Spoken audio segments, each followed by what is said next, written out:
Hello and welcome to another Tinto map video. We have the Persian and Caucasus region has been reworked thanks to your feedback, and now we're going to take a look at all of the changes that have come before it. And I gotta start off with a bit of a disclaimer, a bit of a forward, let's say. Firstly, subscribe to the channel, naturally. And secondly, I was invited to Sitges over the past weekend, and I spent time with the Paradox devs, with the Tinto devs. I will not be talking about what I did there. I will not be talking about what I saw there. I will not be talking about any of that. But you should definitely still subscribe to the channel, because clearly Paradox trusts your boy, and I clearly know what I'm talking about. But anyway, no, I'm going to try my very hardest not to break any NDAs that I may or may not have signed, and we will tiptoe around and do what we can as we look at the Persian and Caucasus region, and we'll keep going from there. So let us have a look. Welcome to another Tinto Maps feedback post. Today we'll be reviewing the Iranian and Caucasus regions. Let's start with the list of changes as usual. So let's have a look. We have 4 extra locations, 2 extra lakes, and some wastelands. The 4 locations, because we've only got 4 of them, we can try and pronounce them. Kurgancha Shavshat? I'm pretty sure this is an SH sound. So Shavshat, which is... Okay then. We got Stefani and Ulos, and then we got Lake Childir and Lake Sugla. Apparently, you know what, I might have screwed that up, but whatever. Some wastelands have been divided as well, and a ton of extra tags have been added to the game, which is, I mean, let's just hop on to, this is obviously the new map. Old map looked like this. So Jalairids, the Chobanids, Gurgan Katarids, Musafarids, all just got absolutely shattered, especially the Jalairids, into so many different pieces, and that's why we're getting just a ton, just an absolute ton of extra tags. And you know what, probably by the time that this video comes out, I will have counted these, and, you know, probably this is going in the thumbnail, so if you want to see how many tags this is, go and have another look at the thumbnail. But yeah, this is a massive, massive amount. Also, a bunch of extra characters. I feel like these characters are more a thing for, like, Tinto flavor. It doesn't really say anything in a map post. I don't understand why they're really here in the Tinto maps stuff, but you know what, whatever. Extra characters in the Persian Caucasus region. Extra culture, we have Kashkai. We also have a ton of new dynasties for the new tags, and dynamic named as well. Some tags also got renamed, and some locations, or just one location, got renamed as well. Also, raw goods. We know these have to have changed. Obviously, they've been changed as suggested, but also the fact that we have now lost dates, it's now rolled into fruits. We have gained beeswax. We have gained, I think, saffron is the spice of choice for this region. Means that, of course, they're going to change, and we're going to try and spot a bunch of the changes when we go into the raw goods map. In general terms, we were fairly happy with the current location distribution. We only made a few minor adjustments to them. The field in which we made a more in-depth review was the starting country, splitting up the Ilkhanate even more based on suggestions. So let's take a look at the revised maps. And again, we will go on to this is obviously the current map versus the old map, and it is kind of night and day at how much has changed. Gilan got split up, Jalairids got split up, Gurgan got split up, the Musafarids got split up. The entire area is so very different, and I think, look, it depends on how the Jalairids play, right? Right now, it seems like they're quite strong in this old map. The Chomanids seem quite strong, and it looked like it was going to be a, you know, 1v1 between these two to see how things shook out. But now it seems like there is a... I mean, there is no Chopanids anymore. They're just a part of the Jalairids. But it all makes sense when it comes down to the Ilkhanate IO, which we'll get onto in a moment. This is just zooming in a little bit more on the various areas. And like especially up here is crazy. Like this is all in the independent colors rather than just all being colored in the same as the Overlord. And this, yeah, I mean it's pretty clear just how much that has been split up. Here you have the new Iranian Thunderdome. The first map is the regular one. The second has filled wastelands where possible, and the third is one with each country coloring instead of having the Overlord coloring. This way, I think it's more or less clear what all the new countries were added, where they are, and also what the main overlords are in the region. On Friday, they're going to talk about how the Ilkhanate IO works mechanically. Looking forward to that. But here, there is a map preview with its members, and it is pretty big.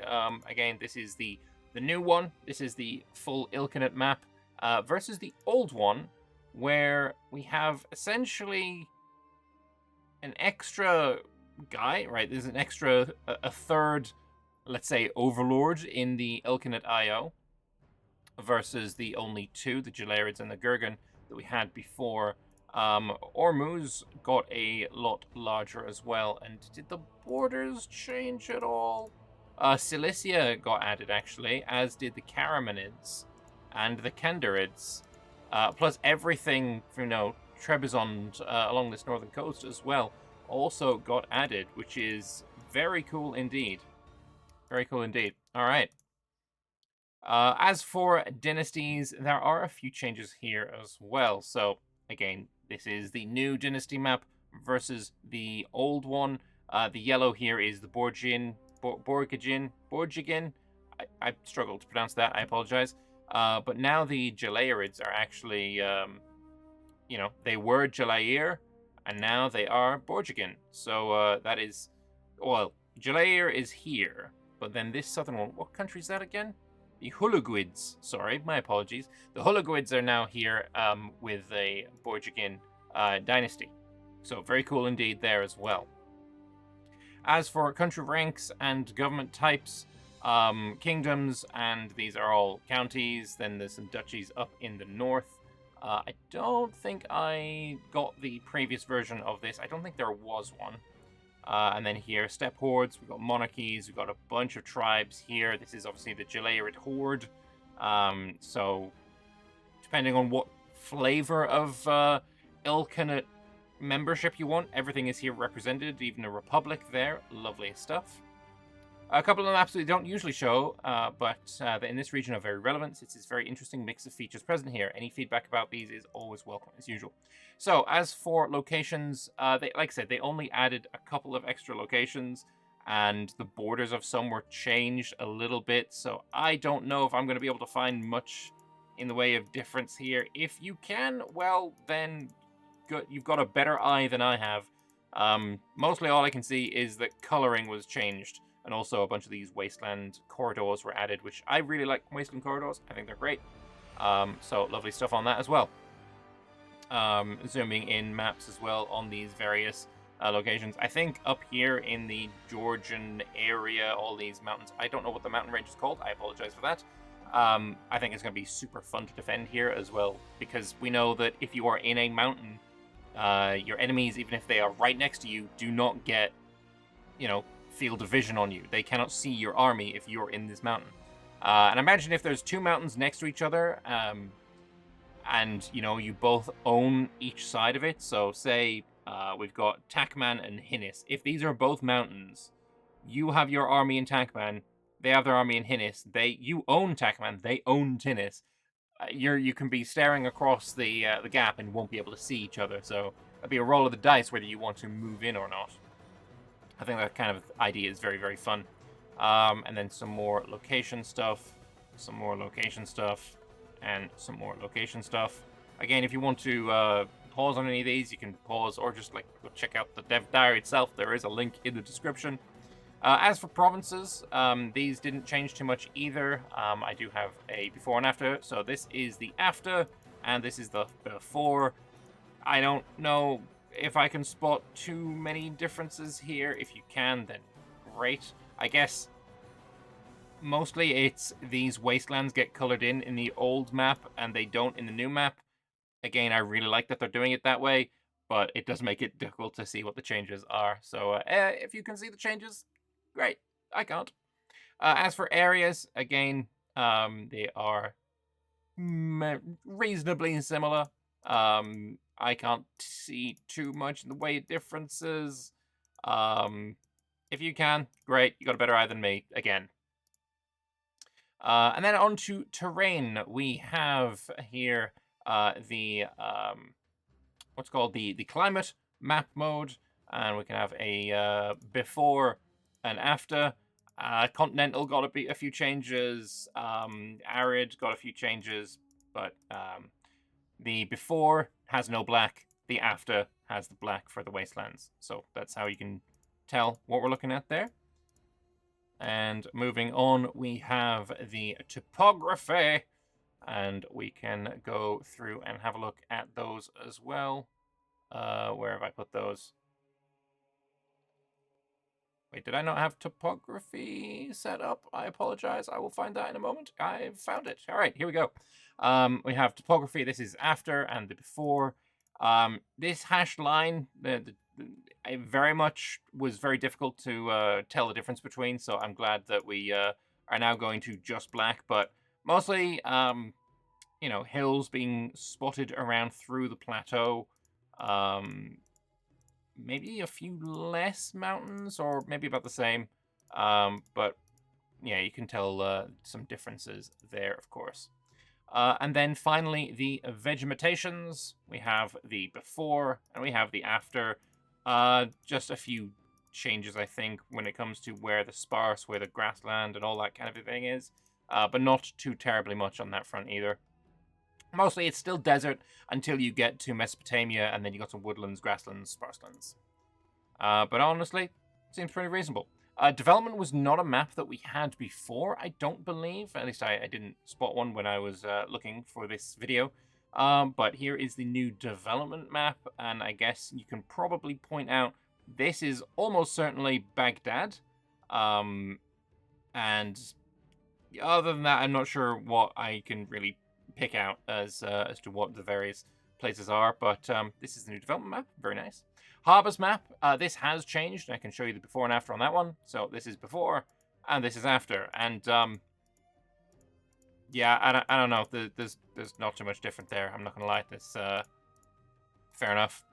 As for cultures, though, there were a lot of extra minorities that have been added, and it's always nice to see these. So here is our before and our after. There are more spread of Khorassani, sorry. There is a bunch of extra minorities added, just kind of all over the place, which is very nice. Also, I prefer the new coloring for Persian. Very cool indeed. As for languages, this is also something we did not have before when the previous map is out. So we of course start with the main language. Then I believe it is on to court language, and then it is on to... No, court language is last. Location language, then common language of the country, and then the third one is court language. So let's go back over. Location language, main language of the country, and then the court language. So very cool to see that as well. Religions. This one has had a little bit of a change, so we will hop on over to the old... That's not it. Onto the old version, and then onto the new version. Not a ton of difference. Probably more minorities spreading around. More Orthodox has changed to purple. I quite like that, actually. So that is something we can look forward to seeing as well. And Nestorian got a few fewer provinces here. But other than that, those are the differences there. And then on to the raw materials. And this is the one where I think there will be quite a lot of differences. So we will try and spot out a couple of those. Obviously, we're not going to go through all of the differences because this is a very difficult map to read. I'm not going to lie. So this is the old map, right? We have dates, right? We have spices. Those are no longer going to be a thing. Spices got split, dates got merged. And if we hop on in here, we have fruit now, and then saffron. Saffron is now the dark brown color. We have beeswax here. So yeah, beeswax, saffron, fruit. I don't know if we... what other new trade goods would be here? I'm not sure. But otherwise, I think we can pretty much say that those are the main changes. Like, where there used to be spices, there are now saffrons. Cool. Love that. And because it is imperative that we do this before we move on, the medicaments are here, and some medicaments here, some medicaments right there. And that's it's also lovely. We love to find our medicaments. As for markets, and I will say that this is a map that keeps changing in style. They have had very many experiments with what the markets will look like. When this map was first done, the Persian Caucasus map, markets looked like this. Now they look like this. And I think it is a lot clearer. I will say that. It does look a lot clearer. The borders being sort of highlighted, I think, is helpful, especially when the colors... Obviously, when you get to the edges of a market, that's when the market access is the least prevalent, right? So that's when it both gets quite dark. And if you especially see over here between Hormuz and Ka, can we see what it is called here? Nope. These two colors are relatively similar across this border. So this border is actually, surprisingly useful. And I'm actually kind of glad that that's there. And again, here across this border, it's getting a little blurry on which one it could be in. So definitely, I think the addition of these colored borders is a great idea. Glad to see that there. But yeah, if we go back and forth, old map, new map. Changes. Hormuz kind of went further up the coast. Or Hormuz, I should say. Went further up the coast. Other than that, maybe a little bit extra in the Tabriz market. But yeah, it's looking, or maybe actually a bit less in the Tabriz market. Esfahan maybe took a little bit out of it. But yeah, otherwise than that, I quite like the new map style for the markets. Let me know what you guys think in the comment section below. So that's it. On Friday, they're going to be doing the content for Persia and the Timurids, which includes the Ilkhanate IO and the Situation Rise of Timur. So we're going to have to wait and see on what we get for that. But that is quite an exciting one, I would say. And then on next Monday, they're having another Tinto Maps feedback, and it is the British... it's the Horn of Africa. British Isles is getting delayed once again because while I was in Sitges, I asked St. Dave if it could be released. And he said he was going to add an extra 3 weeks because I asked him in person. So, apologies for that.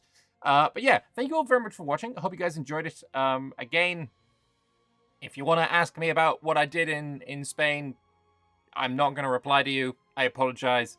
Hopefully I will be able to divulge stuff at some point, but I have no word on when that will be. So... thank you all very much for watching. I will see you on Wednesday for the final of the Tinto feedback posts, and I'm very much looking forward to that. So I will see you then. Toodaloo. Bye-bye.